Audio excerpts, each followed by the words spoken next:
And you're involved in changing, helping people really understand change and deal with change and work through change, right? I am.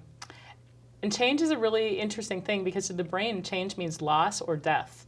And if nothing else, death of the way of thinking about something or doing something. So change is very, very frightening initially. People say they like change, and yet what I find is they like input and they like stimulus and they like to try things out and investigate. Real change, how do you go to work in the morning? How do you commute? Probably the exact same road or the exact same method every day. What do you eat for breakfast? Yeah. Probably one of two things.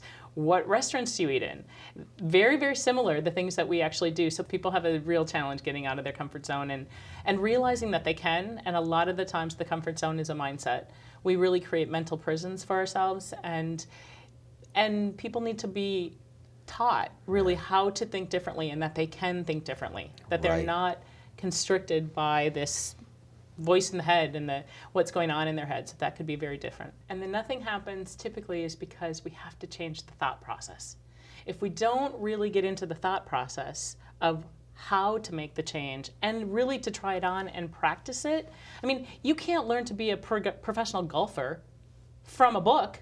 We learn from the TED Talks and the podcasts and all this great content that's out there. We don't embrace it. And we don't embrace it because we don't literally start to say, how can I make this different in my head? And this is a challenge that I give to people all the time. What's the voice in your head saying? Oftentimes you'll see small progress along the way, but to see real long-term progress, it really comes down to you have to change the mindset. And this is the problem, I think, in corporate America in particular, and most corporate environments. It doesn't have to just be America. I see it in Australia, I see it in the UK, I see it in Europe, a variety of places. We want it now. And we think, and I get asked over and over to come in and do a 2-hour session and fix our employees. I can present the concept, but if you want to see actual change, you've got to go through mindset change. And that's about what's the voice in the head. Exactly. And how do you talk to yourself? Because the reality is how we speak, how we communicate is really reflective of how we think.